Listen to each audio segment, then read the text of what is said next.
warahmatullahi wabarakatuh. Waalaikumsalam warahmatullahi wabarakatuh. Waalaikumsalam warahmatullahi wabarakatuh. Alhamdulillahirabbil alamin. Rekan Kasabah. Kasabah itu artinya bertindak ya. Jadi itu sebenarnya nama yang dibuat untuk kita untuk do something lah. Jadi orang Kasabah aneh kalau duduk melihat situasi gitu. Nah, teman-teman, hari ini sengaja saya kumpulkan, tadinya mau audio aja tapi sengaja saya ingin sharing, dan nanti ini saya pengen kalau Atro Bisik pengen dibuka kita diskusi sebetulnya. What next? Apa yang kita lakukan ke depan? Karena hari ini Ramadan nih. Dan Ramadan kedua. Ya. Interupsi. Itu murid saya katanya nggak bisa masuk. Gimana itu? Tinggal klik aja, nggak bisa masuk. Tinggal klik aja. Tinggal klik aja, Bu. Iya, Coach. Okay. Makasih. Ya. Nah, kita harus tahu bahwa ini adalah COVID, Ramadan di tengah COVID ya, tahun Ramadan kedua. Dan kita berpikir COVID telah selesai. Mungkin ya, gitu, karena mulai sedikit dan orang nggak populer lagi. Tapi yang masih belum selesai dan baru bahkan berjalan adalah penderitaan ekonomi yang sampai hari ini belum selesai. Dan kami melihat bahwa kegagalan kita atau kesulitan kita memperbaiki kehidupan ekonomi adalah karena wawasan finansial kita yang sedikit. Kecerdasan finansial di luar sih sudah berangkat ya, sudah mulai diajarkan, walaupun di Indonesia masih belum mengejar itu. Mengapa diajarkan? Karena mereka sadar bahwa kehidupan terutama di negeri-negeri barat ya, gitu. Mereka tidak akan bisa bangkit kalau pola pikirnya masih pola pikir yang dulu. Pola pikir di mana banyak orang pintar, gitu, lulusan sarjana dan sebagainya, sedikit orang yang memahami kecerdasan finansial. Itu yang mungkin kita diskusi hari ini ya, gitu. Sambil kita berpikir satu hal, kenapa saya ajak teman-teman di Kasabah ini ngejar 1 miliar gitu. Bukan tentang angka 1 miliarnya sih sebenarnya, tapi tentang memaksa diri untuk berpikir kaya. Makanya komunitas sadar kaya. Karena banyak kita itu tidak menyadari kalau kita punya potensi. Kita tidak menyadari bahwa kita bisa lakukan hal. Kalau hari ini penghasilan kita 5 juta, mungkin nggak punya penghasilan 50 juta sebulan. Ya banyak mungkin, cuma karena pikiran kita mengatakan itu tidak mungkin, akibatnya malas mikirin. Maka nikmati aja yang ada. Gitu. Kalau penghasilan kita 1 juta atau 500.000 bahkan gitu. Itu tantangan awalnya adalah, itu ya baru tadi saya diskusi sama Ranti. Kita punya binaan tunanetra kan susah hari ini kan susah. Yang saya pikirkan adalah opsi mereka sedikit. Kemudian cuma saya tadi pikir harus opsinya ngapain, enggak, ternyata bukan tentang tunanetra. Yang harus dibangun adalah bagaimana mereka berpikir mengapa opsi mereka sedikit. Justru seharusnya opsinya banyak. Kalau rekan-rekan tahu tunanetra sekarang sudah bisa terima telepon, sudah bisa komputer, bahkan tunanetra bisa ngerjain website. Artinya mereka punya sumber daya untuk menyelesaikan, tapi dibatasi oleh asumsi-asumsi yang membatasi dia. Dan ini harus kita berantas, harus kita bongkar. Rekan-rekan Muslim, Bapak Ibu dan semua pahami satu hal, bahwa kita itu mayoritas. Kita dari 270 juta orang, mungkin jumlah kita 220 juta atau berapa lah. Pertanyaannya, mengapa sampai hari ini minoritas kita menjadi objek dari minoritas, objek ekonomi ya gitu. Kalau kita lihat mengapa orang-orang minoritas ini duitnya banyak, karena kita membeli barang dari mereka. Kenapa mereka beli barang dari mereka? Ya karena mereka yang melakukan sesuatu. Karena mereka yang membuka pintu agar uang kita semua masuk ke dia gitu. Sementara kita memilih mengeluarkan uang untuk memberi mereka, dan kita bertanya, kok mereka kaya ya? Ya iyalah, uang kita masuk ke dia gitu. Itu masalahnya gitu kan. Pikir Kak gitu. Saya tuh aneh kalau ada orang minoritas menguasai mayoritas. Aneh ya, hal aneh yang ada. Mengapa? Karena kita yang beli barang kok. Uang kita. Mereka tuh kaya karena kita membeli barang mereka. Pertanyaannya adalah mengapa kita memilih menjadi pembeli dibanding menjadi produsen? Ya, pertanyaan yang harus kita jawab. Ya, saya boleh share screen ya. Habis ini mudah-mudahan kita diskusi. Ya betul, jadi priai Pak. Oke. Priai itu sebenarnya kenapa orang disebut priai? Karena dia dari raja. Raja priai kenapa? Karena dia kerja. Dan itu dia memilih kerja, jadi orang gajian. Oke, kita mulai materi kita nih. Kita mulai psikologi of wealth. Nah, wealth itu beda dengan rich. Rich itu kaya, wealth itu makmur. Di psikologi kemakmuran. Psikologi kemakmuran itu adalah orang yang pola pikirnya makmur. Atau kita sebut dengan pola pikir berdaya atau pola pikir berlimpah, pola pikir pelimpahan.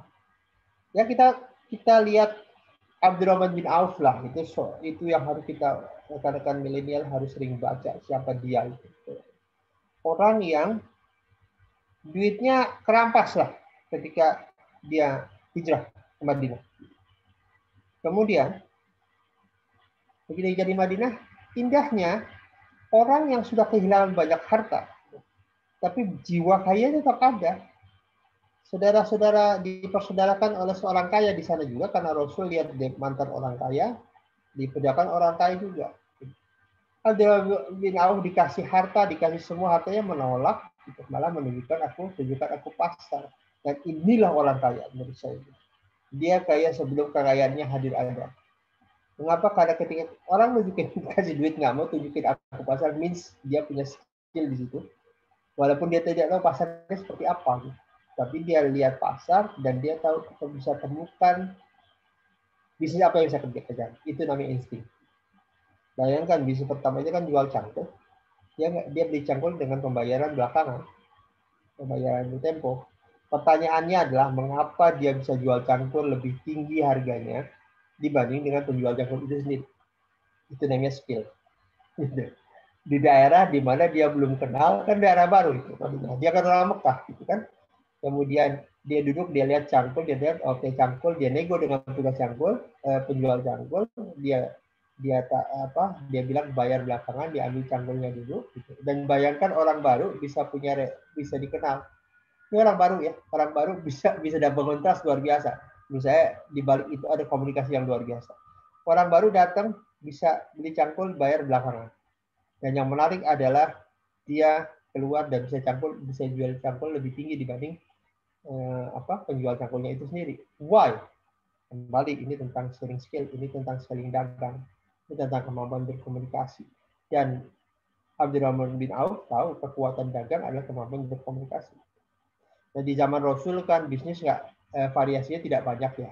Dagang itu artinya beli barang di tempat yang jauh, jual di sini lebih mahal. Itu yang dilakukan oleh Abdurrahman bin Auf kan.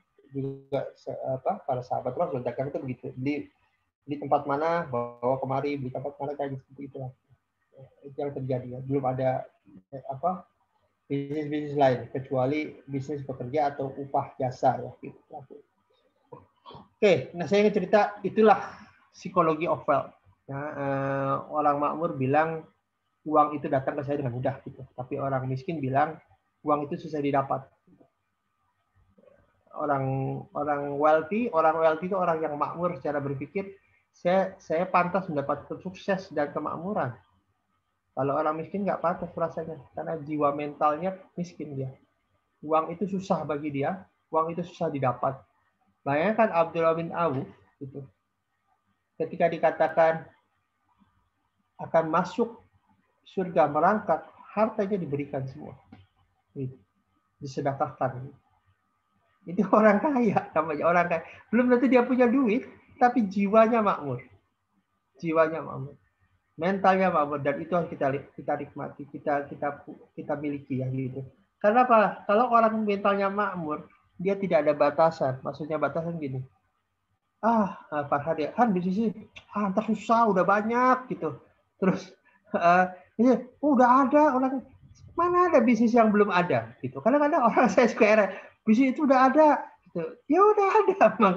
Pertanyaannya bagaimana yang sudah ada ini kita menjadi lebih istimewa, punya selling point dan sebagainya. Itu yang kita pikirin. Itu bermula dari jiwa yang kaya. Karena jiwa yang kaya itu mencari cara, mencari ide agar sebuah laka itu bisa dilakukan. Orang miskin mencari kreasi agar semua hal tidak mungkin dilakukan. Contoh aja sekarang rekan-rekan ini atau mungkin bahkan yang Ajak yuk yuk kejar tabungan 1 miliar tuh dalam 2 tahun. Jelas 2 tahun gimana? Lu aja hari-hari susah itu. Itu yang sering dilakukan orang-orang. Mentalnya seperti itu, akibatnya dia terjebak oleh kembali ya ini. Hasil ini rumus nih penting ya. Hasil itu terjadi karena tindakan. Ini di luar takdir Allah ya. Saya bicara tindakan. Hasil karena tindakan. Dan tindakan terjadi karena proses berpikir. Merubah proses berpikir akan merubah tindakan, insya Allah merubah hasil. Itu rumus yang harus kita pakai.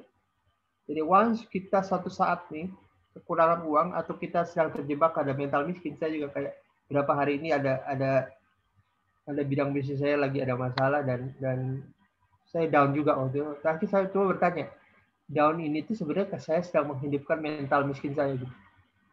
Jadi ketika saya memberi makan pada mental miskin saya sehingga dia tumbuh besar, membuat ketakutan ke dalam hidup dan sebagainya. Karena kita lupa bahwa kita punya potensi tumbuh. Abdul bin Auf adalah orang yang hijrah dengan baju di badan, 3 bulan menjadi orang kaya. 1 tahun kemudian menjadi orang kaya di Madinah dan Makkah. Can you imagine? Orang berubah hidup dalam 1 tahun. Luar biasa. Oke, yuk sekarang diskusi.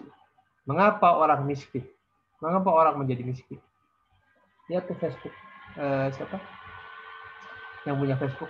Nah, itu mantan klien saya. Marcus Servet. Satu lagi First Travel. Saya pernah jadi klien. Mereka pernah jadi klien saya, tapi ya begitulah gitu. Yang membedakan adalah itulah. Salah satunya apa coba? Lihat pakainya si Mark itu seperti itu gitu. Santai. Lihat orang-orang ini di Amerika kalau nggak salah itu luar biasa menurut saya. Apa yang membedakan dia dengan orang miskin? Mengapa orang menjadi miskin? Bukan tentang uang yang dia punya seperti itu, tapi tentang bagaimana memperlakukan uang. Yang kedua, bagaimana berpikir tentang uang. That's poinnya di situ seperti itu. Karena apa? Karena kembali orang diberi anggap lagi nih ya, kawan-kawan milenial bisa dapat uang 1 juta hari ini. Mau diapain ya 1 juta? Makan, ini, itu yang orang-orang lain akan menaruh uangnya. Mungkin 200.000 buat makan, 800 diinvestasikan. Ketika investasi tumbuh, dia hidup dari hasil investasi, bukan dari pokoknya. Istilah orang adalah, jangan potong bebeknya, tapi ambil telurnya. Misalnya gitu. Dan inilah tentang antara arus kas dengan kontrak. Oke, sekarang ya diskusi ya. Mengapa orang miskin? Mengapa orang miskin? Ada yang tahu nggak? Mengapa orang jadi miskin?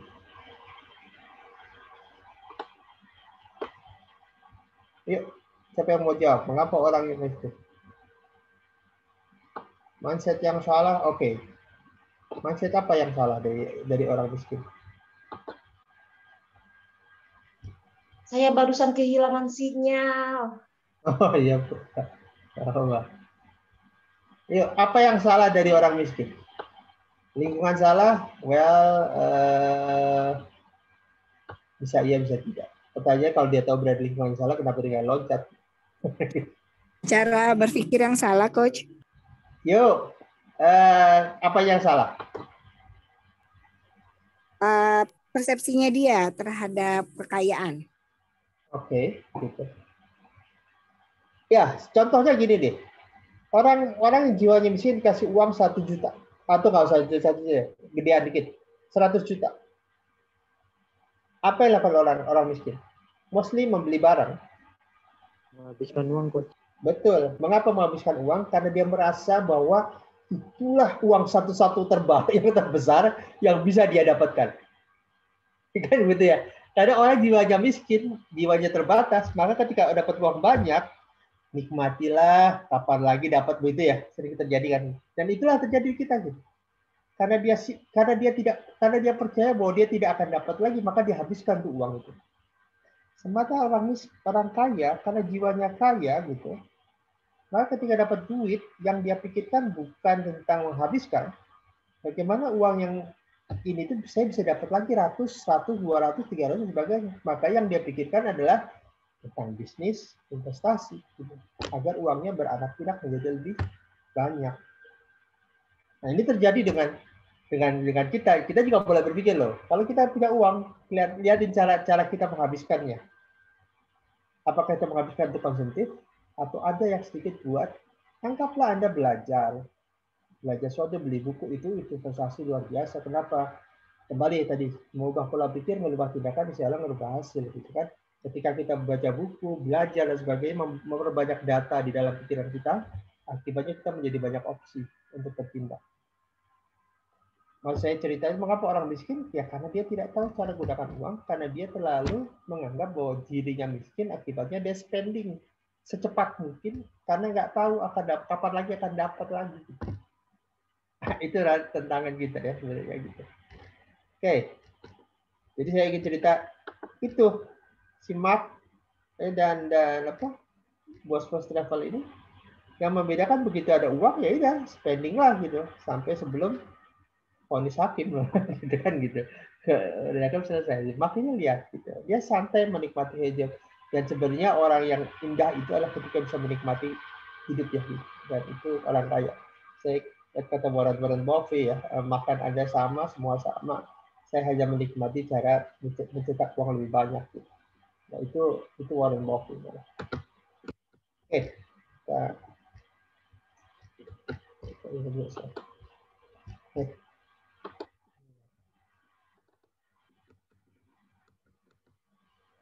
Oke, nah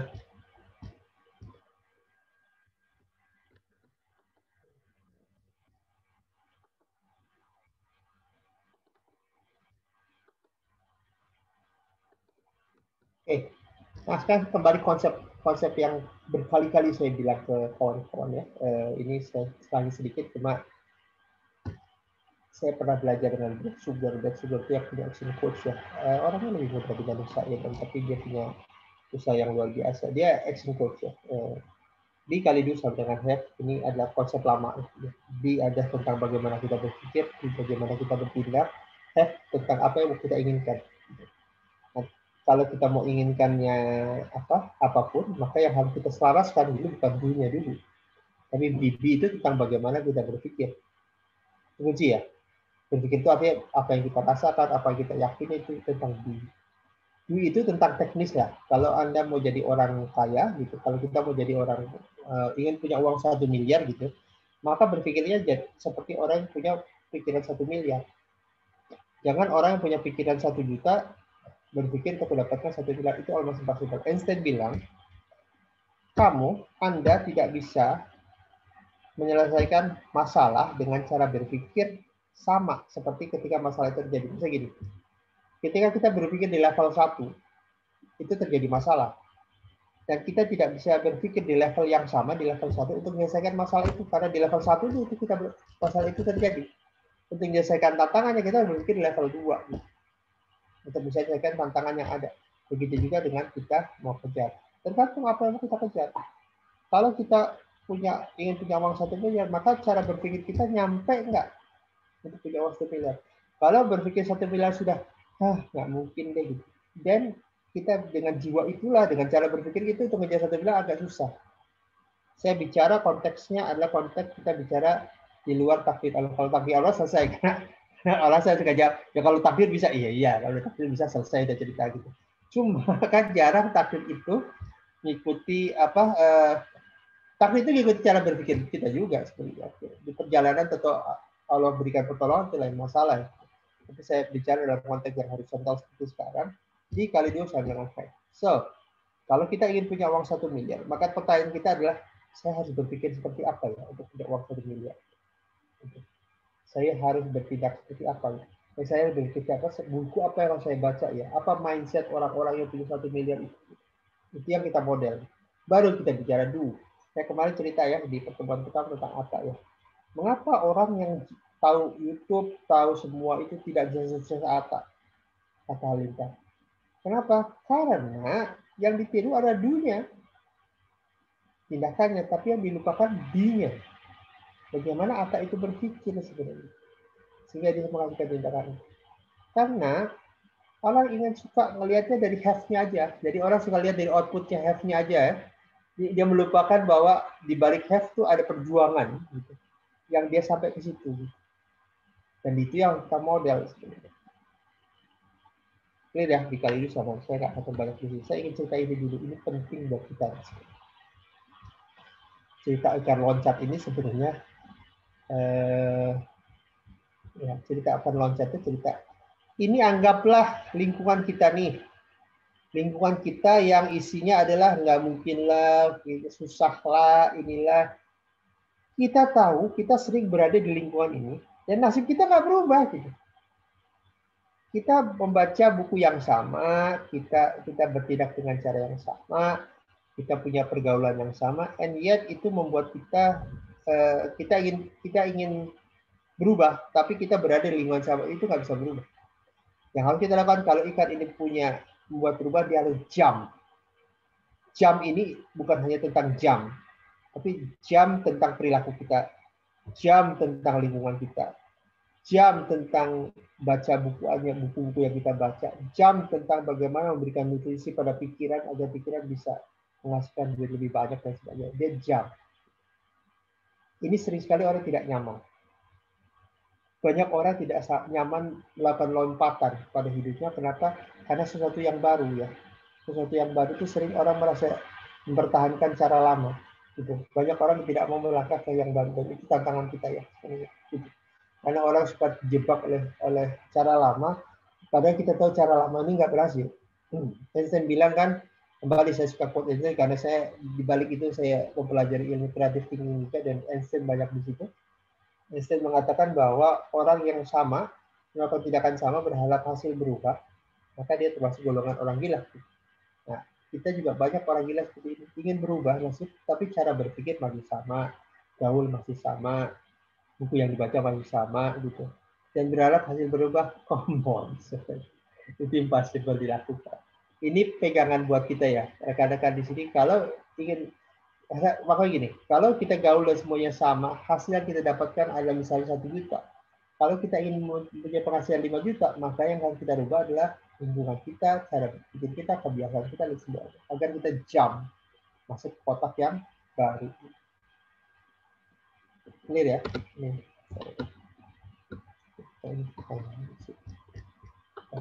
Dan ini saya pikirkan income 1 miliar 10 miliar, Pak. Pertanyaannya kembali, ketika berpikir 10 miliar gitu, bukan tadi ujung-ujung kita dapat 10 miliar, tapi ketika kita beradaptasi pada pemikiran 10 miliar, maka kita akan bertindak dengan cara orang 10 miliar. Maksud saya begini.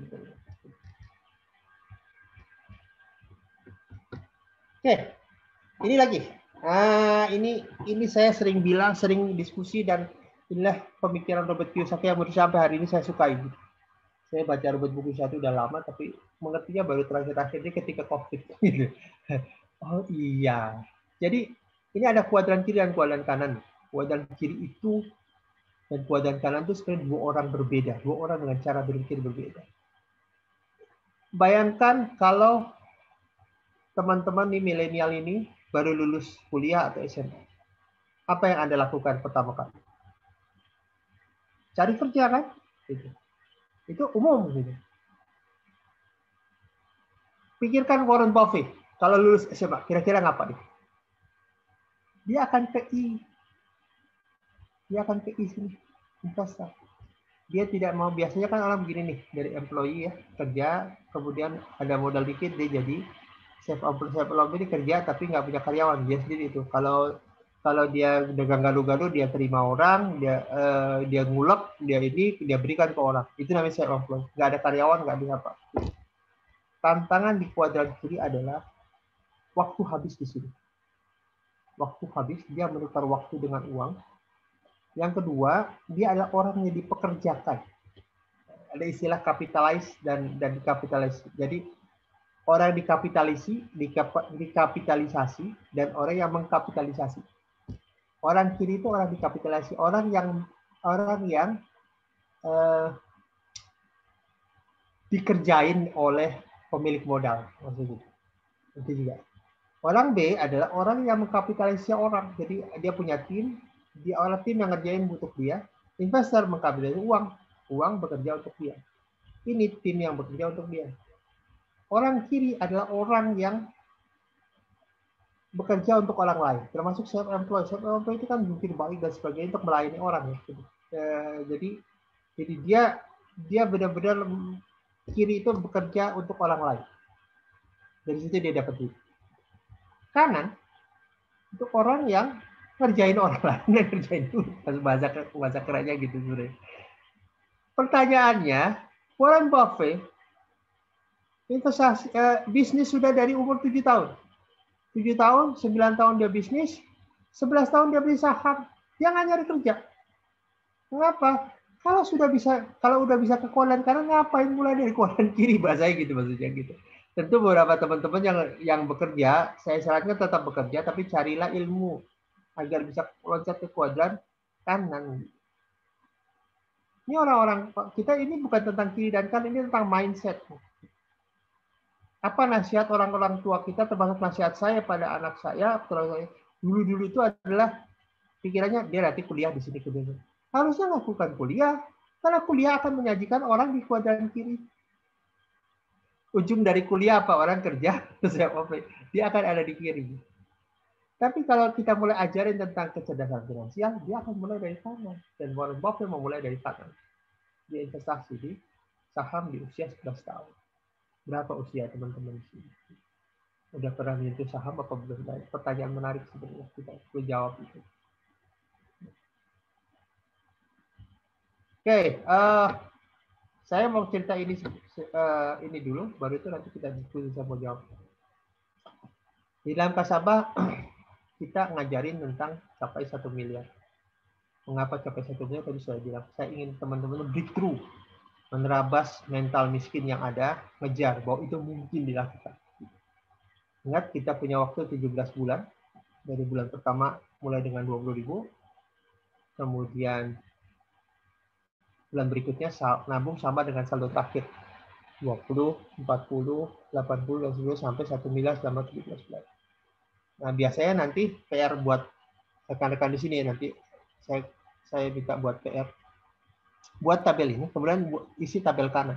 Sumber dananya dari mana untuk mengisi kolom ini, kolom saldo. Sumber dana dari mana? Bisa dari kerja, dari bisnis, whatever. Tapi kita nanti akan tahu bahwa target di tabungan 1 miliar ini sebenarnya targetnya adalah breakthrough.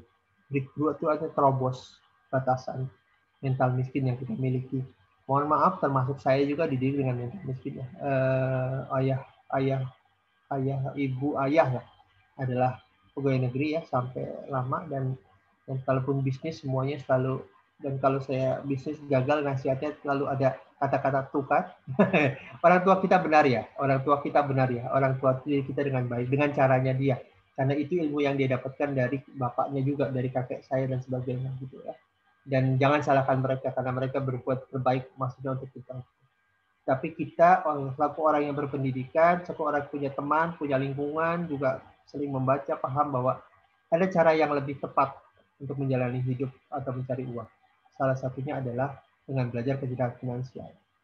Nah, untuk bisa ke sana kita terobos dulu mental miskin kita. Karena kalau rekan-rekan bisa sampai angka 1 miliar, itu nanti dalam hatinya, gua bisa capai ini sebenarnya. Saya bisa capai ini dan saya bisa ngerjain. Itu kunci. Idenya dari mana ini? Saya dulu punya OB, perusahaan ya, kerja ada OB. OB saya itu pengen banget beli motor, tapi kata dia susah banget Pak, gaji kecil segala gitu. Nah, nggak tahu kemudian Allah ngasih, ya ini kembali saya ngasih nasihat ke teman-teman ya. Jangan kita dipaksa mengerti, jadilah orang yang mengerti.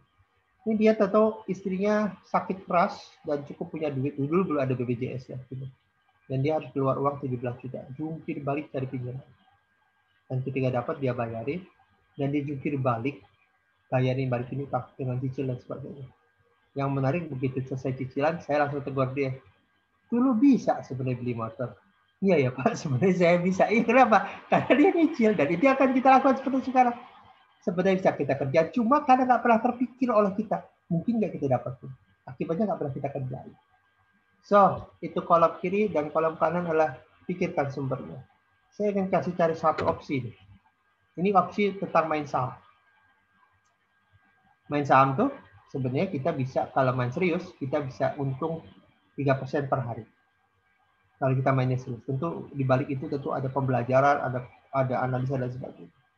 Lalu kita mulai 100.000, nggak mulai, karena saham bisa mulai kecil loh sekarang. Walaupun mungkin untuk mulai teman-teman harus modal 200-300.000 karena masuk ke broker ya, karena broker dengan dia.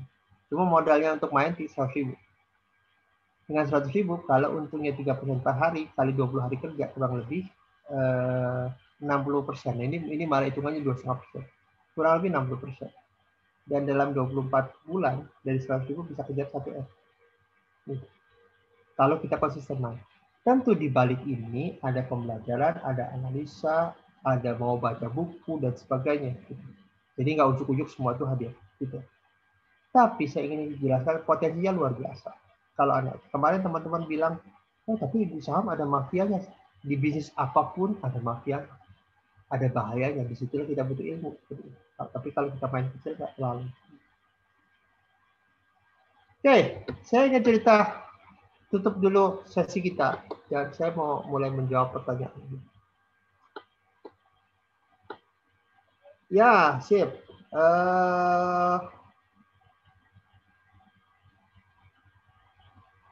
Ya, kita kejar satu miliar, pikirkan bagaimana kita berada dengan pola pikir orang 1 miliar. Nah, saya bicara kuadran kiri, kuadran kanan ya, gitu. Dulu orang bisa masuk kuadran kanan itu butuh waktu, karena dia harus kerja dulu, self-employed, kemudian nanti bisnis, dan dulu butuh waktu. Indeed, dia butuh. Sekarang, insya Allah bagusnya sekarang banyak instrumen investasi yang memberikan kita tidak harus butuh waktu. Bahkan sebenarnya saya pernah ketemu broker masih muda. Dulu saya di properti ya. Luar biasa menurut saya. Dan nih orang ini di usia yang masih muda, usianya masih belasan, bahkan menuju 20 gitu. Dia mau keluar uang untuk investasi, cara jualan, komunikasi penjualan dan sebagainya. Luar biasa. Uang dari hasil komisi yang digunakan sebagai untuk pelatihan, memperkuat diri, dan luar biasa broker yang bagus. Dan dia tanpa modal. Kalau tadi ini broker tanpa, Agan Mil'auf menjadi broker ya, dan dia tanpa modal. Ya, investasi salah satu tools ya. Saya cerita mengapa investasi menjadi cepat gitu, terutama di saham. Kalau kita bangun bisnis, tentu ada perjuangan gitu. Ada perjuangan, ada gagal berhasil sebagainya gitu. Baru kita menjadi titik keberhasilan. Kalau investasi, kita investasi di tempat yang sudah jelas. Investasi di Astra, investasi di Indofood, ini kan udah pasti jelas gitu. Udah pasti jalan bisnisnya gitu. Itu yang mau kita lakukan hari ini. Oke, Mbak. Penjual beli di saham insya Allah nggak ada masalah, Bu Amel. Yang jadi masalah kalau mainnya bukan saham. Di saham itu ada turunan, option dan sebagainya, itu nggak boleh. Dan sekarang ada saham syariah. Saham syariah yang kita akan saham syariah yang kita akan belajar. Ini kayak Mbak Dewi, nggak ada Mbak Dewi adalah pemain saham, ibu rumah tangga ya. Dia menghasilkan saham dan lumayan. Nah, ke depan kita akan belajar saham. Pelan-pelan kita akan belajar. Gitu. Makanya saya, ini Mbak Dewi ada nih pemain saham. Kemarin saya main saham, baru mau daftar, udah lama nggak main kan. Ternyata saham lagi crash gitu. Nah, tapi kayak Mbak Dewi lihat nih, kalau orang yang tahu main saham, posisi crash aja, kondisi aslinya turun, masih bisa untung. Kenapa? Karena monitoring gitu. Ada kemarin teman saya, oh saham tuh harus duduk terus dong, jam 9, jam 4. Nggak apa-apa duduk terus kalau uangnya ada. Jadi masalah, kita dulu nggak ngapa-ngapain, duitnya nggak ada, itu jadi masalah. Gitu. Kita mau duduk terus dari jam 9 sampai jam 4, nggak apa-apa. Gitu. Karena almarhum mertua saya pemain saham ya. Dia duduk dari jam 9 sampai jam 4. Ya, hanya diselap dengan sholat dan sebagainya. Saya aja kerja. Tapi kan duitnya ada. Gitu. Dibanding kita duduk nongkrong-nongkrong, duitnya nggak ada, itu kan nggak asik gitu.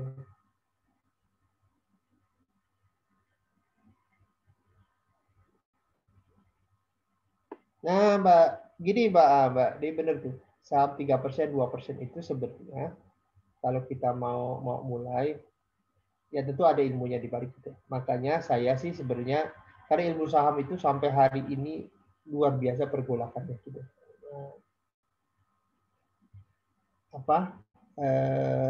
kita nanti kan berada di komunitas nih. Komunitas nanti kita kayak Farhan nanti akan membuat layanan urun dana, koperasi dan sebagainya. Nanti ada orang yang update ilmu. Saya membayangkan kita tuh punya komunitas besar. Nanti ada update ilmu. Orang yang bisa main saham saya Mbak Dewi nih. Gitu. Saya punya rumus saham, tapi belum tentu match. Karena kembali main saham itu adalah dinamis. Jadi nggak bisa kita belajar. Saya bahkan tahu main saham itu sebenarnya di 2003 sampai 2000 sampai 2005. Kadang ngeliat diajarin mertua. Udah itu saya udah hilang. Karena dulu dan kemudian dikasih tahu Mbak Dewi dan saya ngecek ternyata saham terjadi perubahan luar biasa kebijakannya. Jadi investor kecil bisa, dulu nggak bisa gitu. Mulai kembali belajar lagi. Kembali up and down sahamnya itu dinamis. Makanya nanti harus ada orang yang update, baik update ilmu maupun update perkembangan. Kalau kita punya komunitas, misalnya komunitas besar ya, kita sudah tahu saham sedikit. Kemudian ada satu orang belajar, mau belajar mahal pun nggak apa-apa. Nanti ilmunya di-sharing kita. Jadi kita semua punya wawasan. Dan situlah kita masuk ke komunitas itu begitu sebenarnya. Kita punya wawasan tentang saham. 2006 saya berhenti, kemudian main properti ya. Gitu. Jadi nggak main saham lagi. Kemudian saya udah ninggalin. Saya lihat Mbak Dewi udah mulai gitu. 3% sebenarnya bisa Mbak Dewi. Karena secara average, sebenarnya orang kan bisa naik ke 5%, kadang turun gitu. Nyangkut nggak apa-apa, tapi ada margin sebenarnya gitu. Itu nggak apa-apa, itu main-main saham seperti itu. Oke, so far ada yang ditanyakan nggak tentang materi kita? Jadi saya pikir gini. Ya, gimana Bu? Saya mau menanyakan sumbernya itu, Coach. Kan harusnya ada sumber ya. Ya. Kalau saya itu pengalaman yang dapat 10 juta itu juga yang kemarin yang dapat 5 juta. Jadi uang itu uang yang tidak saya sangka-sangka gitu kan, dapat dari bantuan bupati gitu, dapat dari teman-teman UKM. Jadinya tuh saya teh masih bingung sumber apa tadi, sumber apa? Sumber ngisi 1 miliar itu. Ya. Iya. Nah, itu saya masih bingung, Coach, karena saya kan UKM ya. Apakah saya isi bahwa sumbernya itu dari jualan atau gimana itu? Pokoknya intinya saya mah meyakininya untuk saat ini meyakininya nanti Allah akan kirimkan rezeki yang tidak terduga gitu. Karena itu pengalamannya begitu, Coach. Iya. Gitu aja. Ya, itu pun tidak salah karena kita banyak orang begitu, walaupun kembali sebenarnya beyond of pertolongan Allah, sebenarnya kita juga perlu ada planningnya. Bahwa saja perjalanan kita dipertemukan dengan hal baik is another story ya, gitu. Maksud saya gitu. Jadi sumber itu kembali kita bicara sumber. Justru itulah nanti kita dilakukan selama di Sunlight ini, sebenarnya kita akan bicara sumber dana kita dari mana. Pertama tadi saya bicara saham. Yang kedua kita bicara dari broker bisa. Yang ketiga dari bisnis bisa. Dari yang keempat mungkin dari ide. Kita jual apa bisa. Yang paling penting begini sebenarnya. Jangan pernah dinego. Once kita putuskan kita mau jalankan 1 miliar, gitu. Berdoa pada Allah, nanti kita akan belajar itu. Berdoa pada Allah dan kita janji pada Allah kalau uang 1 miliar ini tercapai, kita mau ngapain, mau berikan apapun, infak dan sebagainya, berjanji pada Allah. Kita nanti mulai perjalanan 1 miliar itu seperti itu. Kemudian kita pikirkan duduk. Ide apa? Ide yang terlintas 1-2 kali itu yang kita kerjain. Karena begini sebenarnya. Kita jualan bolpen, untung 1.000 atau 2.000. Clear. Tapi kalau kita hanya jual 100, cuma dapat 200.000. Pertanyaannya gimana caranya jual bolpen untungnya bisa 1 juta bolpen atau bisa 1 juta bolpen laku. Itu yang harus kita pikirin. Dengan digital dan sebagainya, hal itu mungkin dilakukan. Kalau kita bicara bisnis. Kalau kita bicara broker, kita bicara perdalamilah ilmu broker. Gitu. Jual rumah mungkin 4 atau 5 rumah tertutup 1 miliar kalau dengan komisi ya. Tentu kalau mau gede-gede kita bicara. Maka kita harus mulai belajar itu. Justru di dalam Sunlight ini kita buat frame berpikir ini 1 miliar kita sambil dalam satu bulan ini dalam Ramadan kita cicil nih Bulan 1 kira-kira modal sumber daya dari mana? Bulan 2 kira-kira sumber daya dari mana? Bulan 3 sumber daya dari mana? Nanti setelah Ramadan gitu, kita mulai tetapkan kita mulai jalan dari mana. Dalam perjalanannya tentu ada adaptasi dan sebagainya, dan itu wajar sebenarnya. Cuma minimal kita sudah tetapkan perjalanan kita tuh mulai dari mana. Kalau main saham, yuk kita belajar saham. Sudah saham itu apa dan sebagainya. Ini ada Mbak Dewi yang sudah. Saya juga mau turun lagi nanti habis Ramadan gitu. Karena habis mau Ramadan tadi mau main malas gitu. Habis Ramadan saya biar tahu pengalaman saya dulu bisa lagi aplikasi nggak di dalam konteks sekarang. Kemudian nanti kalau kita belajar lagi dan sebagainya. Itu yang membuat kita jadi punya tools untuk sisihkan sisi sumber ya, yang mau kita dapat itu. Oke. Pertanyaan lain? Silakan. Bagaimana caranya memulai investasi di saham syariah? Ya. Karena usia saya juga masih muda, tapi saya udah saya melihat potensi di saham syariah ini begitu besar banget, Coach. Terkait juga dengan banyaknya investasi bodong di luar sana gitu, Coach. Ya, betul. Kalau mulai mah gampang sebenarnya. Tanyakan Mbak Dwi itu. Mulai mah gampang.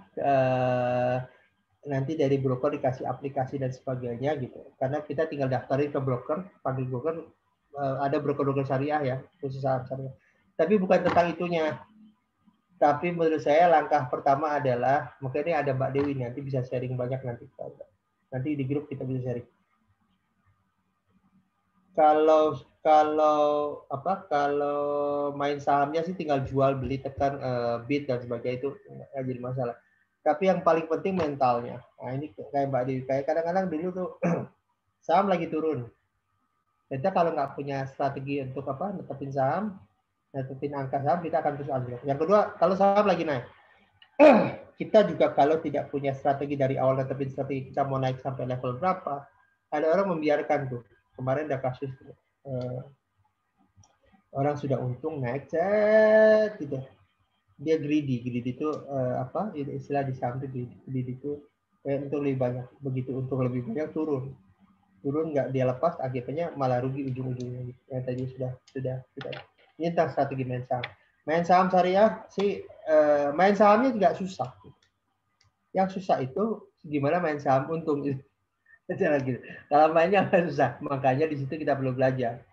Saya sendiri kemarin pas baru mau daftar ke broker, tahu-tahu ISG turun dan saya lihat saham bleeding 1-2. Tapi lihat orang-orang yang sedang bleeding gimana caranya tetap untung. Nah itu pengalaman dan pembelajaran. Insya Allah di grup ini kita akan diskusi itu. Di grup ini kita akan diskusi saham, di grup ini kita akan diskusi tentang broker, karena kita juga ingin bangun jaringan broker juga. Ya, 1-3% sih bukan hal yang susah dicapai ya gitu. Tapi kembali tentang di balik itu selalu ada ilmu di balik itu. Gitu. Karena orang luar 1-3% nih gitu. Banyak kan orang-orang pernah main yang lagi main sekarang. Intinya 3% begitu sahamnya naik straight ke atas gitu. Naik ke atas gitu. Konsisten tuh ilustrasi imajinasi orang ya gitu. Saya mau saham 3% konsisten. Ya boleh gitu. Pertanyaannya saham itu sesuatu yang unpredictable, tapi bisa dipahami polanya. Itu yang kita perlu belajar tentang polanya. Gitu. Sama seperti di properti juga sekarang. Kawan-kawan di properti sekarang kan pada lemes sebenarnya, karena memang COVID-nya belum ada. Tapi di tengah lemes ini ternyata masih ada orang yang bisa dapetin untung. Nah itu kunci dari bermain bisnis gitu. Insya Allah kita akan belajar itu semua. Kita akan belajar bareng-bareng. Gitu.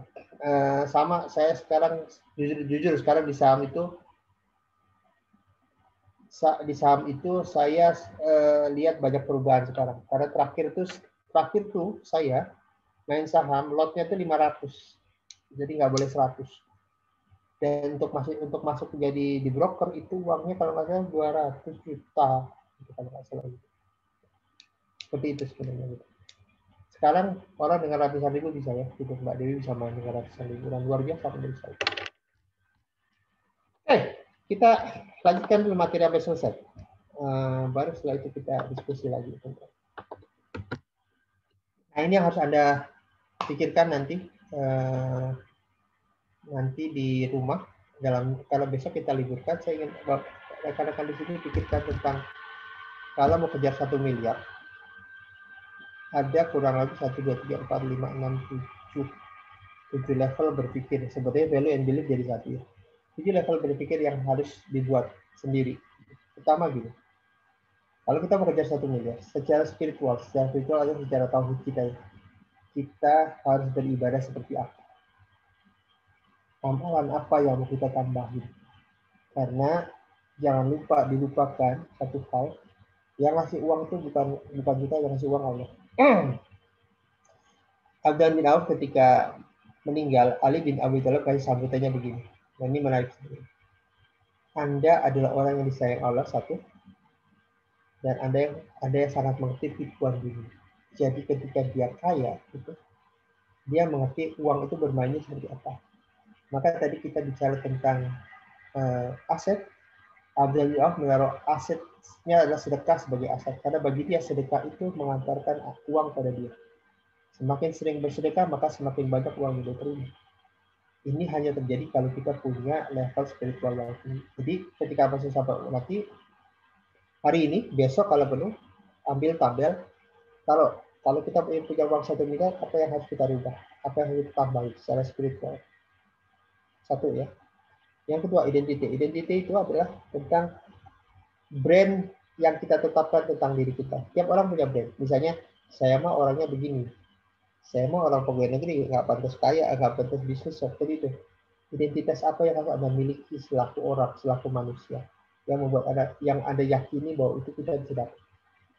Kita itu siapa, gitu bahasanya. Kita itu orang seperti apa.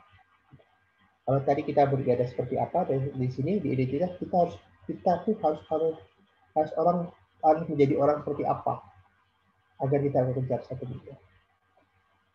Yang ketiga, value and belief jadi satu sebenarnya itu. Nilai apa yang perlu kita yakini tentang kehidupan ini, tentang bisnis dan sebagainya, agar kita mencapai 1 miliar. Kita tidak bisa berpikir dengan bahwa, hidup saya ini kan susah, saya kan dari anak orang miskin, saya lulusan ini, saya lulusan ini, gitu. Dengan belief itu kita nggak bisa capai apapun. Karena kita hidup dengan keterbatasan. Maka kita tanyakan kepada diri kita, keyakinan apa yang harus saya miliki agar saya capai 1 miliar. Oke? Ketiga, berikutnya skill. Kembali, keterampilan apa yang harus Anda miliki dan di mana dapatnya dan bagaimana cara dapatnya. Oke? Behavior tentang tindakan apa yang tidak produktif hari ini dan tindakan apa yang akan mendukung 1 miliar ini.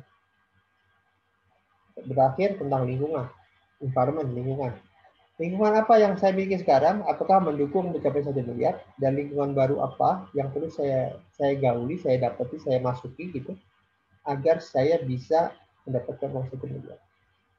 Kalau skill tadi berhubungan dengan buku dan sebagainya, keterampilan sebagainya, kalau ini berhubungan dengan lingkungan eksternal kita. Karena kita agak susah juga. Kalau kita ingin kejar suatu perubahan, tapi lingkungan kita tuh isinya orang negatif, kita tenggelam di dalamnya. Maka kita lakukan ini. 6 level ya, spiritual, identity, value and belief, skill, behavior, and environment. Ini PR gitu. Buat tabel secara spiritual apa yang lakukan, amalan apa yang buat kita harus dapetin. Baca buku, lihat Google dan sebagainya. Bagaimana orang-orang kaya mengamalkan, dan tiru Abdul bin Auf. Gitu. Bagaimana dia mengamalkan berjalan hidupnya. Yang jelas dia bukan orang kaya, tapi dia orang dermawan kaya. Dengan dermawannya itu dia menghasilkan uang untuk diri. Oke, terakhir nih tentang success cycle. Ini tentang belief aja. Nanti Anda buat juga di rumah nih. Ini clearnya. Orang yang yakin dia akan menyentuh potensi yang dia miliki begitu besar. Karena potensi besar, karena actionnya pun banyak. Dia sentuh potensi besar, actionnya banyak, akibatnya insya Allah hasilnya banyak. Dan karena hasilnya banyak, keyakinannya makin tinggi. Utaranya di situ. Tantangannya adalah orang dengan keyakinan rendah, dia akan menyentuh potensi yang dia miliki rendah, actionnya dikit, hasilnya dikit. Ketika hasilnya dikit, makin down dia. Beliefnya makin rendah. Ini siklus. Gitu. Nah, nanti di rumah selain tadi ngisi 6 level, sekarang tuh di sini kejar 1 miliar, saya harus punya belief apa? Satu. Yang kedua, potensi apa yang mau saya gerakkan gitu dalam hidup. Potensi itu banyak ya, misalnya potensi kecerdasan saya, kreativitas saya, ilmuwan saya, jaringan saya, whatever. Kemudian apa actionnya? Bagaimana kita menyentuh potensi? Action kita apa? Kurang lebih apa? Untuk memastikan bahwa kita bisa menyentuh potensi kita. Mungkin bisa saja saya sering nyamperin, saya sering diskusi, whatever lah. Dan insya Allah hasilnya dengan action itu hasilnya akan ngikutin result kalau bisa diisi ya. Nah itu tadi saya mau, habis ini kita akan diskusi, saya mau cerita dulu tentang misi Kasaba ya. Gitu. Ini yang mau kita kejar, rekan-rekan di sini. Gitu. Mengapa saya ngajak Farhan dan teman-teman kerja? Yuk kita bangun namanya crowdfunding. Crowdfunding adalah permodalan. Jadi kalau nanti Farhan butuh modal, dimodali oleh komunitas Kasaba. Siapa misalnya butuh duit 100 juta, ada 100.000 orang, maka masing-masing 1.000 orang ada 100 juta. Itulah makanya kita ingin kejar. Yang mau saya lakukan adalah saya ingin cari 8 sampai 10 orang gitu. Nanti orang yang mau belajar bareng, kita belajar saham, belajar macam-macam lah. Nanti mungkin teman-teman seperti Mbak Dewi juga bantuin. Saham kamu mulai seperti apa. Tapi nanti syaratnya satu, kita belajar leadership ya. Gitu. Teman-teman ini harus punya, kalau dulu ada istilah halakoh. Halakoh itu adalah circle. Jadi kita belajar dengan satu orang besar, kita punya satu halakoh, misalnya ada 10 orang. Gitu. Kemudian nanti dari 10 ini saya kemudian nanti punya pembelajaran sendiri 5 orang dan sebagainya. Nanti tiap orang belajar dan ini cikal bakal PKS seperti itu. Ketika tahun 90-an saya termasuk di dalamnya gitu. Saya masih dalam satu halakoh. Halakoh itu kumpulannya little circle gitu. Teman saya misalnya ada 5 atau 6 orang dengan satu orang ustaz. Nanti dari 6 ini saya nanti ngajarin juga ke 6 orang berangkat ke bawah dan sebagainya. Dulu itu bisa dilakukan 10 tahun, 20 tahun, ya, dari 80-an, ya, Ustaz Almarhum Ustaz Ahmad. Ya. Kita akan lakukan pola yang sama. Jadi teman-teman nanti, mungkin Farhan nanti manajemen ya, gitu. Pikirkan satu lapisan untuk milenial ya. Kalau rekan-rekan yang di atas milenial, nanti kita belajar bareng. Tetap, cuma saya ingin membina milenial. Ada 10 lapisan pertama, 10 orang lapisan pertama, kita akan belajar langsung, mungkin di WA dan sebagainya, kita akan diskusi tentang perubahan. Syaratnya, tiap orang nanti punya 2 orang mitra binaan juga yang akan menyampaikan materi dari kita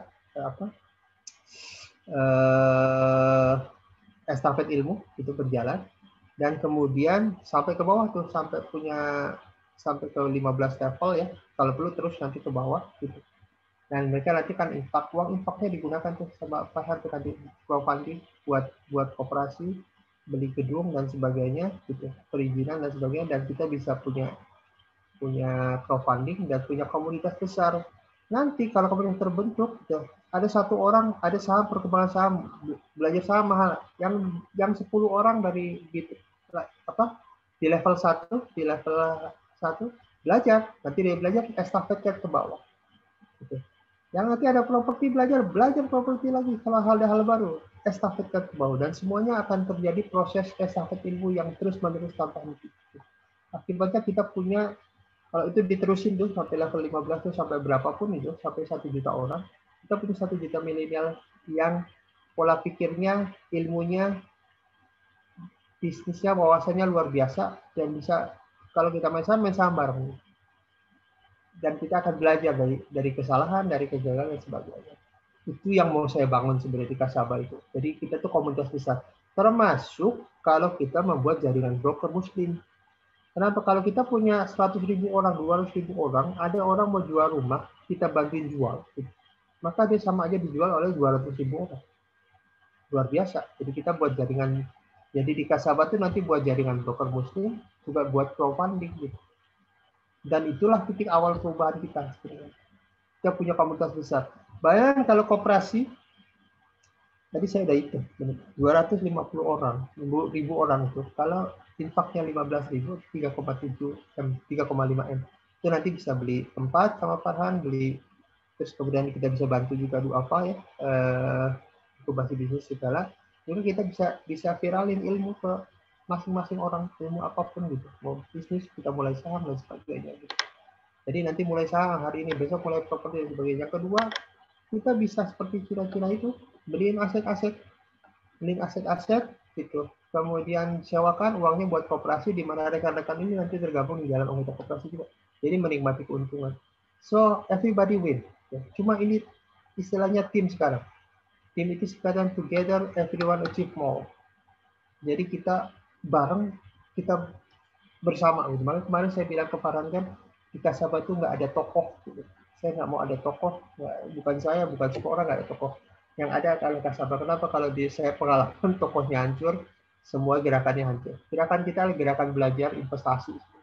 Ada bisnisnya jelas, tapi kita ingin belajar investasi. Karena saya ingin ngajak para milenial itu mulai hidup dari sisi kanan, dari kuadran kanan. Kalau mau mulai jadi pekerja dulu nggak apa-apa, itu belajar bagaimana berhubungan orang dan sebagainya. Tapi cepat-cepat pindah ke kanan, gitu. Karena itu yang akan merubah hidup kita. Oke, ini saya cerita lagi tentang koperasi di Jepang ya. Ada omsetnya 2,7 triliun yen, gitu. Sekitar 2,7 triliun. Dia dibuat lagi habis perang dunia kedua. Sekarang anggotanya 28 juta orang. Bayangin 27 juta orang. Kalau orang investasi ngasih duit 10.000 aja udah berapa duit? 20 juta. Ini sebenarnya harus dikerjakan oleh teman-teman 212 ya. Mohon maaf kalau ya. Kenapa? Karena hari ini kita mulai dengan supermarket, minimarket dan sebagainya, isinya adalah produk-produk dari 9 naga juga. Kita perlu bangun sebuah bisnis dengan kekuatan modal besar dan melakukan bisnis dari hulu ke hilir. Dari mana idenya? Dari kumpulan uang kecil dari orang yang banyak. Nah, kita akan mulai dari Kasaba lah. Sudah itu kita akan mengembangkan ke berbagai macam perkembangan. Oke, itu share saya hari ini. Berikutnya, yuk kita diskusi apa yang mau diberikan. Apa pertanyaan dari sini? Ada pertanyaan nggak tentang ini? Kembali, teman-teman yang di atas usia 30, nanti tinggal ngikutin aja. Kalau ada jaringan broker, kita ngikutin biar adik-adik kita dia ngerjain. Membangun jaringan broker, membangun crowdfunding, dan kita akan belajar. Kita akan membuat rantai belajar, investasi dan sebagainya. Kalau rantai belajar, teman-teman yang di atas 30 boleh ikut. Gitu. Karena kita pikir ada rantai ilmu. Belajar ilmu mahal, belajar saham mahal, belajar itu mahal. Saya kemarin ada orang nawarin, saya pikir dia sosial ya. Ternyata untuk ikut pelatihannya aja ada bayar 7,5 sampai 10 juta. Saya pikir wow, gitu. Ini bukan untuk UKM menurut saya. Gitu. Katanya dia ingin membina UKM dan sebagainya. Nggak kena. Gitu. Tapi kalau kita punya kumpulan orang gitu, dan mendanai, misalnya nanti siapa nih? Mas Fajar sama Farhan udah ngerti saham kan, udah ngerti, belajar kan? Gitu. Belajar nanti ilmunya lempar ke bawah. Saya ngerti apa, belajar, saya lempar ke bawah. Itu itulah. Sehingga terjadi estafet ilmu dan kita cari trik, belajar mudah, kayak bareng gitu. Kayak bareng karena ide kayak bareng itu sekarang sedikit orang punya ide kayak bareng, kayaknya kayak sendiri nggak perlu lah. Karena di periode kemarin kita nggak mau, kita Kasaba itu nggak mau ada orang yang terkenal sendiri, kita ingin terkenalnya bareng gitu. Kalau dikenal orang, kita ingin kalau kita punya duit, semua orang punya duit, kaya dan sebagainya. Karena kalau kita punya uang, kan gini sebenarnya, paham nggak bahwa sebenarnya kita hanya butuh ke bisnis itu 2% dari jumlah penduduk. 2% itu artinya kalau 270 juta, itu 5,4 juta orang. Itu bukan investor pebisnis yang financial, passive income. Maksudnya mereka punya passive income. Kalau itu ada 2%, maka negeri ini makmur. Negeri ini makmur karena dia yang akan mengaliri uang. Nah sekarang mengapa COVID ini menghancurkan ekonomi? Karena yang kena itu UKM, usaha mikro. Dan sejak komposisinya adalah usaha mikro itu memegang hampir bahkan lebih dari 90% perekonomian di negeri ini. Perusahaan besar itu nggak menghasilkan apa-apa, nggak jadi tenaga kerja yang banyak. Nah, sekarang bagaimana caranya kita bisa mengejar Kasaba ini 2% orang. 2% itu orang itu dengan cara tadi itu viral ilmu, kita bisa kejar sampai 5 juta. Caranya sederhana, 8 atau 10 orang bina, dari 10 orang nanti punya binaan 2 orang dan terus ke bawah. tiap orang punya 2 minimal 2 dan sebagainya di dalam WA grupnya. Jadi tiap orang punya WA grup isinya 2 minimal lagi untuk memviralkan ilmu, dan itu belajar bareng tentang apapun, mau investasi, mau broker dan sebagainya.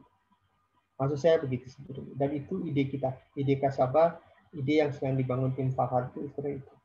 Membangun jaringan orang, kata kuncinya. Di dalam jaringan itu kita belajar, kita berbisnis, kita bekerja sama. Tentu nanti ada mindset dan sebagainya. Saya mengerti mengelola banyak orang itu tidak mudah ya. Kayak 212 aja ketika pertama kali awal-awal malah mau disampaikan ada orang mau buat partai dan sebagainya. Menarik juga karena diarahkan ke sana gitu. Karena kita nggak ingin itu. Yang mau kita inginkan kesamaan visi. Makanya kita tidak hanya murni dari uang. Yang mau kita bangun tentang pola pikir. Pola pikir ini penting ya. Jangan dikira sederhana gitu. Karena banyak kejadian gitu. Orang ngumpulin uang karena pola pikirnya tidak sama, akibatnya ribut belakangan. Yang kedua, visinya nggak sama. Ada orang nanti di dalam gabungan pengen memanfaatkan komunitas untuk misalnya meningkatkan jumlah YouTubernya. Satu. Ada orang untuk mencari customer dan sebagainya. Itu pun sebenarnya nggak jadi masalah. Tantangannya adalah apakah kita berpikir dalam konteks kebersamaan. Karena kebersamaan itu sekarang agak saya malah curiga, teman-teman bilang kemarin di diskusi karena ini pola politik ya gitu. Gerakan-gerakan Islam yang berkomunitas banyak itu banyak dirusak secara politis. Makanya kita lakukan slowing down, jangan pakai yang kita kumpul bareng. Pernah ada satu komunitas Muslim ya, gitu. Kumpul dia membawa seluruh anggotanya, kurang lebih ada hampir 5.000 anggota. Tapi umurnya setelah itu diangkat 6 bulan kemudian lembaga itu hilang. Saya nggak ngerti kenapa. Dan seperti tidak ada lagi gerakan itu. Saya pikir ada apa dengan gerakan itu? Hilang blast gitu hilang dan tidak ada jejaknya lagi. Wahyu, ada apa orang itu? Jangan-jangan memang dibuat ide khusus kembali ya. Cara sederhana untuk menghasilkan sebuah gerakan adalah kejar siapa nama pemimpinnya, hancurkan nama pemimpinnya, gerakannya selesai. Itu yang terjadi sekarang. Kita nggak pakai itulah, kita nggak berpolitik. Kita sekarang itu gerakan anak-anak muda, gerakan milenial dan kolonial gitu, yang ingin merubah hidup. Gitu. Dan salah satunya belajar investasi, belajar bisnis. Tentu kita akan belajar bisnis. Gitu. Saya tidak menafikan bisnis perlu gitu. Karena saya juga seorang bisnis coach ya. Saya membimbing UKM juga gitu untuk ngejar untuk dia sampai financial freedom gitu. Sampai ke level mungkin kemarin saya ceritakan tentang booster dan sebagainya. Bisnis perlu. Artinya dalam bisnis teman-teman perlu juga belajar ilmu digital marketing dan sebagainya. Itu juga nanti perlu. Disitulah kita akan fokuskan kembali pada estafet ilmu yang kita bangun. Jadi di Kasaba selalu ada istilah estafet ilmu. Ilmu mengalir dari lapisan 1 ke lapisan 2 ke lapisan 3 dan terus ke belakang. Dan ini kita akan membuat perubahan bareng. Itu maksud saya. Bayangkan kalau kita punya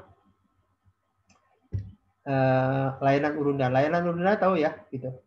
Kita bisa ada anggota 100.000 atau 200.000, bahkan kalau perlu 1 juta gitu. Mbak Dewi butuh modal buat bimbelnya gitu. Butuh modal pengembangan menjadi bimbel. Butuh dana berapa? 300 juta. Udah taruh di analisa, ada tim analisa, tim komite namanya. Bagus dibawa ke gelanggang dimasukkan ke platform kita. Tulis saham untuk gabung ini adalah misalnya berapa? 100.000 per lembar. Ya udah, tinggal nanti kita buat bursa kecil gitu. Cuma bursanya nanti investasinya begitu seperti itu. Jadi kita didanai oleh orang yang banyak. Gitu. Dan nanti putar semua orang gantian bisa gitu. Dan semuanya tergabung dalam satu wadah namanya koperasi. Saya ada good idea nggak gitu sebenarnya? Kan ide yang bagus menurut saya gitu. Dibanding kita fight sendiri-sendiri gitu. Kita bertempur sendiri-sendiri, kemudian kita tidak bersaing dengan raksasa besar ya, besar habis kita. Yang sering saya katakan ke kawan-kawan adalah raksasa besar itu mereka bisa besar karena kita membeli barang dia. Itu kuncinya. Kalau kita beli barang sendiri, maka dia nggak akan besar. Gitu. Dan itu kunci dari. So saya kembali ke rekan-rekan di sini. Mau berubah nggak? Mau berubah yuk kita gerakan Kasaba ini. Gerakan Kasaba, gerakan estafet ilmu ilmu finansial, ilmu bisnis, apapun itu yang ngajar bisa saya dan semuanya. Yuk kita berubah, kembangin ini. Nggak susah teman-teman, karena tiap orang hanya punya cari 2 orang yang akan jadi mitranya dia dan jadi mitra diskusi gitu. Dan itu jalani. Dan insya Allah kita bisa. Ramadan ini momentum karena uang yang diberikan, infak diberikan akan jadi sedekah ya. Sedekah buat duafa ada di situ, sedekah buat kegiatan kita juga ada. Jadi sedekah buat kita. Nanti ketika sudah jadi, para sudah ngurus izin koperasi ya, baru teman-teman daftar ulang. Nanti kita sepakati berapa simpanan pokok dan simpanan wajib ya. Simpanan pokok itu nggak usah besar, mungkin bisa 15.000 atau 10.000 berapa lah gitu. Tapi kita jadi orang tenaga. Tim Farhan nanti akan mengelola ini menjadi sebuah lembaga yang terus berjalan dan menjalankan misi. Itu yang mau kita kejar. Ini gerakan sederhana. Gerakan sederhana itu artinya di balik kita ada 2 orang yang mau kita ajak. Dan harapannya bukan hanya tentang ngumpulin uang. Ini tentang perubahan jangka panjang bagi Indonesia. Gitu. Untuk rekan-rekan yang tahu ekonomi ya, saya worried ya gitu dengan kondisi ya. Catatlah, ikut apa diomongin Mardito itu tentang Cina, gerakan Cina dan sebagainya. Dan sebenarnya kita kalau nggak melakukan sesuatu kita akan habis juga. We need to do something. Kalau nggak kita habis. Negeri kita makin lama tergerogoti, ekonomi akan tergerogoti. Gitu. Yang saya takutkan nanti untuk menjadi OB bisa saja dari orang luar, bukan dari orang Indonesia. Karena ada perusahaan membawa timnya datang ke Indonesia gitu, sebagai investasi. Jadi dari bawah sampai ke atas itu orang asing. Menyedihkan menurut saya. Negeri ini negeri kaya ya. Kiai bilang kalau nggak nomor 2, nomor 1 sebenarnya kita dengan kekayaan alam. Tapi menjadi hancur seperti ini kan karena kitanya nggak siap. Anak mudanya harus siap. Anak mudanya harus buat perubahan. Dari kalianlah sebenarnya perubahan bermula. Gitu. Indonesia 20 tahun ke depan dari kalian nanti. Ininya apa perubahan. Kalau kalian nggak berubah diri, maka kita akan sama seperti hal yang sebelumnya. Berapa dekade dari mulai generasi boomer, generasi X, generasi milenial harus berhenti. Kita tidak mungkin lagi jadi minoritas dalam konteks pengelolaan negeri ini. Kita mayoritas, kita punya hak mayoritas. Cuma memang kadang-kadang mayoritasnya nggak pantas diberi hak, gitu. Karena dia tidak punya kemampuan mengelola dan itu kunci kita. Oke, kurang lebih itu. Ada pertanyaan tentang materi kita hari ini. Yes.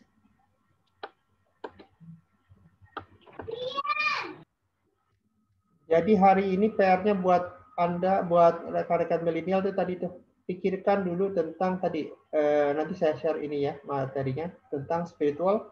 Pilih itu untuk kejar 1 miliar seperti apa, buatin perencanaan. Saya harus ngapain secara spiritual, secara identitas ya, secara keyakinan, secara perilaku, secara skill, saya harus pilih apa. Di situ buat planning dulu lah untuk kejar 1 miliar. Nanti dalam perjalanannya kita akan diskusi lagi bagaimana di dalam grup ya, kasih ide sampai teman-teman tuh ide istilahnya di akhir Ramadan sudah punya format rencana kerja mau ngapain untuk kejar 1 miliar. Itu goals dari ini sambil kita ngumpulin jaringan orang. Oke. Coach, nanya Coach. Ya. Ya ini terkait B. Nah kalau untuk milenial sendiri kan kebanyakan mereka kan ketika melakukan tindakan dan di situ ada tantangan yang menurut mereka itu perlu proses kan. Nah bagaimana supaya mereka menghilangkan mental block itu gitu dengan cara apa gitu? Itulah makanya kita butuh komunitas. Karena komunitas itu nguatin. Disitulah kasabah keluar. Jadi kalau nanti di kasabah itu ada ini, ada denda untuk orang ngomong tanda kutip ngomong jorok. Ngomong jorok itu artinya yang ngeluh ini nggak mungkin. Kita belajar makanya sebenarnya gini loh. Ikutilah semua sekolah kewirausahaan. Pahami 80% materinya adalah tentang cara berpikir, cara berucap. Positive thinking. 20% materinya. 20%. Mengapa? Karena disitulah kata-kata kita. Karena gini loh. Hal teknis itu sudah ada di masyarakat. Beli aja buku. Datanya Gramedia, mau ngapain juga ada di isi buku. Buka YouTube, apapun ada. Pertanyaannya, jadi duit nggak itu? Karena main blog kan, blog kita yang ngeblok tuh. Nggak mungkin, susah kan, aduh baca buku banyak lagi gitu. Kita kan nggak mau baca buku, kenapa? Karena nggak tahu harganya, maksudnya nggak tahu hadiah yang kita dapatin ya gitu. Kalau orang baca buku 200 halaman atau 300 halaman, aduh berat, tapi mau nggak baca buku, begitu selesai saya kasih 3 juta, mau nggak? Mau orang belajar, kenapa? Tahu harganya kan, tahu dapatnya gitu. Makanya kita akan dapat bayaran gitu. Justru itulah maksud saya gitu. Saya akan mulai bukan dengan kebanyakan bukan tentang how to ya, how to ini belakangan tentang teknis bisnis ya, apalagi teman-teman milenial kalau digital udah ngerti. Tapi saya akan mulai dengan how to think gitu, bagaimana berpikir secara efektif.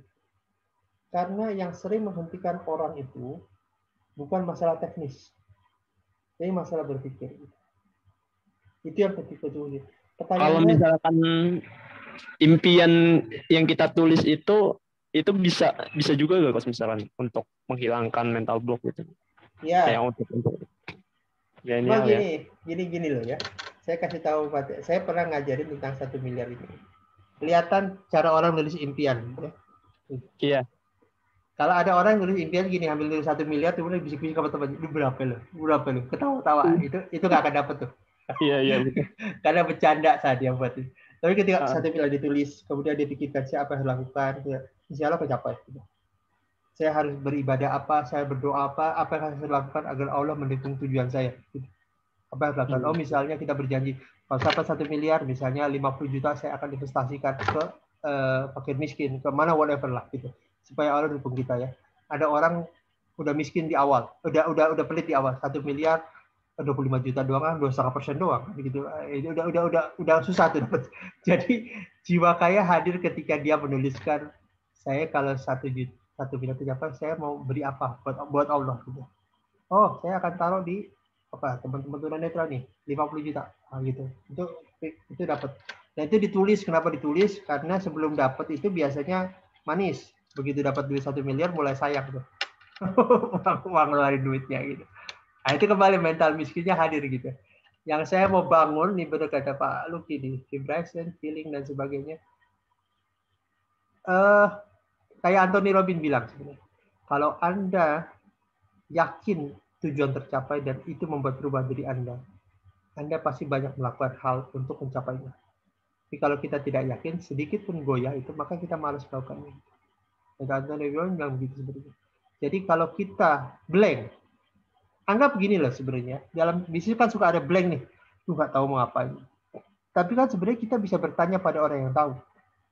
Pertanyaannya, mengapa ketika blank kita malas bertanya pada orang yang tahu? Satu, malas mengapa kita tidak membaca buku? Malas kenapa nggak kita buka YouTube? Gitu. Di Indonesia itu lucu sebenarnya. Trainer kayak saya nih, kalau blank nggak punya ide, bahan, kita cek di YouTube. Dan dapat bahan, kita sampaikan, orang tertarik. Menurut saya, ini orang-orang tertarik karena dia nggak mau baca YouTube. Nggak mau dapat ide dari YouTube. Makanya di Harvard sama di Stanford, gitu, dosen-dosen guru besar itu disuruh naruh seluruh mata kuliahnya di YouTube. Supaya apa? Agar ketika nanti ngisi kuliah, dia ada hal yang baru. Karena kalau dia dibaca udah mahasiswanya, tuh pakai bahan lama gitu kan, gitu, susah. Kita harus juga update. Nah, di Indonesia tuh orang kurang update terhadap. Sekarang itu puluhan ya media belajar ya diikuti ya. Saya selama Ramadan ini udah berapa kali? 4 di Australia, di mana? Enak dari rumah doang dengerin, liatin dan sebagainya, diskusi. Materinya banyak banget, bagus-bagus ya gitu. Dan kita tersedia itu sebenarnya. Tapi kan kita nggak pernah manfaatin. Dan itu sebenarnya sayangnya. Teman-teman milenial, daripada kalau ngobrol nih, diskusi kayak kemarin saya sama Farhan yang ngobrol, kita kurang 1 jam kurang. Kita diskusi bisnis, diskusi kehidupan di Van, gini, kita diskusi apa yang terjadi. Itu lebih menarik dibanding diskusi yang lain lah. Teman-teman anak-anak SMA ajarin, mulai hari ini kita diskusi yang future. Karena kembali ya, future itu terutama teman-teman anak-anak SMA ya. Saya kemarin ada anak satu SMA mengadukan ke saya karena orang tuanya PHK dan dia bingung ngapain. Ya, I don't know, saya nggak ngerti saya ngapain Pak. Karena saya mau bantu orang tua, saya nggak bisa apa-apa. Ya karena orang tuanya tidak mendidik bagaimana berpikir. Andai dia mau belajar saham aja anak SMA ini, mungkin dia bisa mulai main saham. Nggak apa-apa anak-anak SMA bermain saham dibanding saya bermain gadget yang mahal gitu. Gunakan handphonenya untuk, oh gue naik gitu. Kalau dia nggak punya uang, kumpulin 10 orang, dapat tuh 100.000, main bareng. Gitu. Nanti bagi bareng dan sebagainya. Saya ingin cerita, start investing. Karena itu yang membuat boosting kita ke atas. Gitu. Orang seperti Warren Buffett investasi di usia belasan ya. Gitu. Kita udah ketinggalan, tapi bukan berarti gagal semua. Gitu. Oke, ada pertanyaan lain? Oke, tadi saya tanya, investasi harus besar nih, tanya Mbak Dewi. Gitu. Ya ibu-ibu rumah tangga ya, gitu, ngisi bimbel dan sebagainya. Ada teman saya, kumpul, kemarin saya ketemu supir Grab. Nah, saya cerita nih buat teman-teman ya. Supir Grab. Jadi saya lagi jalan, dia cerita tentang, karena kaget, waktu saya terus, iya itu perusahaan PT, iya Pak, tuh sahamnya kemarin tuh. Kok tahu Pak? Saya bilang gitu. Iya Pak, saya main saham juga. Buat apa? Nah, ini kunci. Ini buat kolonial ya, buat milenial boleh juga. Ini Pak, saya kan sudah tua. Tiap hari saya udah berapa sejak Grab berdiri, saya udah di Grab gitu. Sekarang tapi saya kan nggak mungkin begini terus. Nah, salah satu jalan keluar, nah itu disebut dengan exit strategi. Salah satu memastikan bahwa saya tidak terlena, tidak mau supir Grab sampai usia saya tidak mampu nyetir lagi, maka jalan keluar saya ada di saham. Jadi saya main saham agar saya punya uang, agar nanti ketika saya berhenti Grab, saya udah punya uang. Karena tidak mungkin saya Grab, saya udah mulai sakit-sakitan Pak gitu kan. Maka dia mulai cari jalan keluar. Itu namanya exit strategi. Ada strategi jalan keluar, exit strategi. Nah Anda juga gitu, kita juga gitu. Bapak Ibu yang sudah terlanjur salah jalan, kumpulin duit hari ini. Ada berapa ratus, 200, 300 ribu, mulai main saham. Investasi yang mudah ya, kalau bisa broker luar biasa juga nggak jadi masalah. Gitu.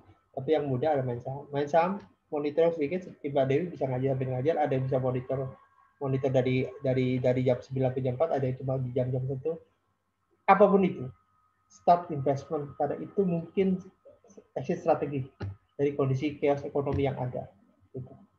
Teman-teman milenial juga bisa investasi yang lain. Misalnya di bisnis juga boleh sebenarnya. Cuma investasi di saham itu kita sudah stabil ya. Sekarang tanya saya, ada yang tahu nggak Sandiaga kayaknya dari mana? Sandiaga Uno. Dividen ya. Ya betul. Jadi dia buat Saratoga bisnis ya bersama orang Astra itu kan gitu, anak yang punya Astra gitu. Begitu dapat jadi gitu, gimana caranya supaya saya pensiun dari bisnis itu? Dia daftarkan ke bursa, dapat duit kan dari bursa untuk bisnisnya, memastikan sistem jalan gitu. Taruh uang di situ dan dia dapat dividen. Dividen dia per tahun almost 25 miliar kalau nggak salah. Itu kan kemarin tuh ada teman yang itu 25, 26. Dia hitungan dari Saratoga ya, gitu. 25, 26 miliar. Artinya mostly sekitar 2 miliar per bulan. Dengan 2 miliar per bulan hidup cukup lah ya, gitu. Apa-ngapain juga cukup, itu mau pergi ya cukup lah gitu. Jadi dia santai dia gitu. Dan itu terus berjalan di Saratoga. Investasi di pasar modal nggak besar gitu. Bisa mulai dengan yang kecil. Jadi nanti tinggal kalau dividen itu berarti kita nginvest jangka panjang ya Coach berarti ya. Ya, gitu. Jadi ada dua tadi duit.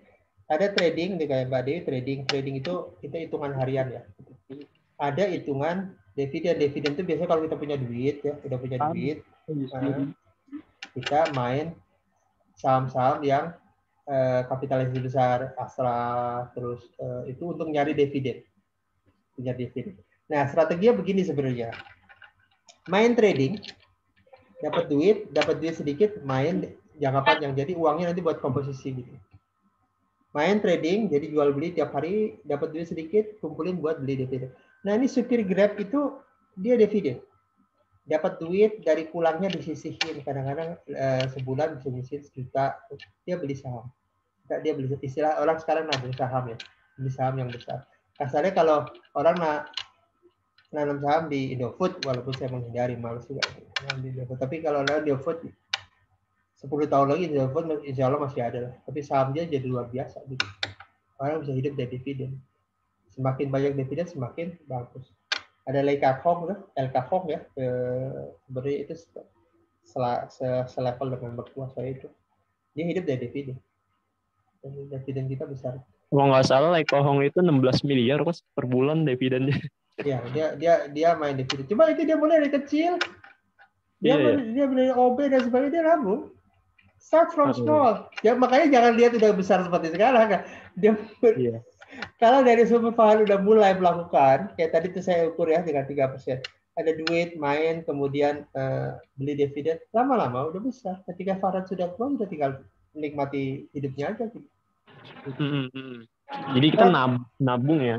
Nabung saham istilahnya, nabung saham tuh kita milih saham-saham yang besar ya, Telkom, Astra gitu. Cuma saham-saham seperti ini pertama mahal. Yang kedua gerakannya untuk trading nggak banyak. Jadi misalnya gerakan untuk jadi nggak menarik untuk ditanya Mbak Dewi. Jarang orang main di saham-saham. Tapi orang ini buat ngambil dividen karena dia bagi dividen ya. Jadi memang itu bagi dividen. Nah, ada strategi untuk trading, ada strategi untuk investasi gitu. Itu yang membedakan. Tapi again, dua-duanya menarik untuk dikaji. Ada orang main trading untuk kehidupannya, dan itu bisa besar. Ada orang juga main buat investasi masa depan. Saya tadi cerita Spirit itu maksudnya begini, untuk teman-teman yang hari ini sudah terlanjur hidupnya, sudah tanda kutip ya, salah sih enggak gitu. Ingin akses strategi itu bisa dilakukan walaupun umur Bapak Ibu sekarang sudah 50 tahun, nggak apa-apa. Main investasi, main trading, lama-lama ketika umur 60 tahun uangnya sudah relatif lebih banyak dan relatif lebih stabil. Teman-teman yang milenial belajar dari kecil, ketika nanti usia tua sudah punya uang dan cukup. Jangan berpikir tentang ada cerita gitu, iya nanti ada masanya Pak saat cari uang, nah masanya hari ini. Karena sering sekali kayak dengar anak-anak tuh, ya Pak nanti kan ada saatnya nyari uang dan saya sekarang have fun dulu gitu. Nggak ada cerita have fun dulu gitu. Karena have fun tuh lebih enak have fun di akhir ya, dibanding have fun hari ini kemudian ujungnya susah. Itu penting ya. Have fun sekarang. Oke, itu dulu ya. Hari ini kita mudah-mudahan banyak belajar juga gitu. Hari ini saya senang juga sih milenial ada. Yuk kita mulai kasabah, kita mulai nanti Farhan coba siapkan jalur pertama kan, layer pertama yang mau kita akan bangunkan dan mana-mana. Nah untuk teman-teman yang dari atas 30, yuk kapan nanti kita lagi ada Zoom lagi, kita belajar yang lebih teknis ya, belajar broker dan sebagainya, agar teman-teman bisa cari uang dan memperbaiki kesalahan. Kalau saya ingin mulai rekan-rekan yang di atas milenial start investment. Tapi hati-hati dengan investasi bodong ya. Jadi jangan terlalu percaya dengan orang dengan nanti dapat itu cerita bohong ya. Juga pastikan kalau investasi kita bisa monitoring day by day investasi kita. Jangan diberikan saya Bapak Ibu, Pak Bu, saya kasih uang ke saya lah. Nanti tungguinlah tiap bulan nanti ada, itu jangan dikasih ya. Itu cerita ngarang saya. Kalau mau investasi yang bagus gerakin sendiri. Kalau nggak ada, pastikan kita bisa monitor investasi kita. Jadi karena ada orang beberapa kemarin kan saya pernah ngasih training beberapa orang PHK tuh banyak kehilangan uang, kasihan baru 6 bulan. Kenapa? Karena dia ingin seperti udah santai, uang PHK-nya dikasih ke orang ngolah, kemudian dia tinggal tiduran, uang masuk ke dalam rekeningnya. N1, 2 masuk, bulan ketiga hilang, bulan keempat pulang, bulan kelima orangnya hilang. Dan itu sering kejadian. Nah, hati-hati dengan investasi yang terlalu berlebihan. Cari yang pasti-pasti aja lah gitu. Cari yang pasti-pasti aja. Jangan terlalu yakin. Maaf aja ya, termasuk teman-teman dekat. Gitu. Saya jujur aja sih, saya pernah aja dengan teman dekat. Pastikan kalau saham jelas ada pemerintah yang menjamin. Jelas ada bisnis. Kalau mau bisnislah sendiri gitu. Makanya dalam kecerdasan finansial ada istilah lakukan sendiri. Itu ada istilah kecerdasan keberapa. Lakukan sendiri. Berdayakan diri sendiri agar bisa melakukan kegiatan finansial kita. Kalau terus yang dipercayakan ke orang nanti hilang. Kita nggak bisa kontrol ya dananya itu. Walaupun kelihatan bagus, tapi kan kembali bisnis itu ada risiko. Nah, kalau kita nggak terlibat dalam menyelesaikan risiko tersebut, atau kita kecewa. Bahkan almarhum mertua saya itu melarang saya untuk reksadana gitu. Kenapa reksadana? Kamu percayakan orang mengelola uang kamu itu gimana katanya? Ya juga. Lakukan sendiri. Reksadana, walaupun reksadana boleh buat teman-teman yang baru mulai gitu. Tapi tidak disarankan kalau kita mau cerdas secara finansial. Yang disarankan adalah ada belajar investasi, bukan investasi mempercayakan ke orang. Walaupun itu boleh juga, tapi sebenarnya percayakan ke orang lebih bagus. Makanya saya pernah kritisi orang departemen koperasi dulu waktu saya bicara bareng di Universitas Borobudur, orang koperasi bilang, ini Pak kita ada program. Petani diberi bibit, kemudian bibit begitu jadi penanamannya kita beli. Itu sebenarnya nggak bagus. Mengapa? Karena kita tidak ngajarin bisnis. Kita ngajarin menjadi jongos, gitu.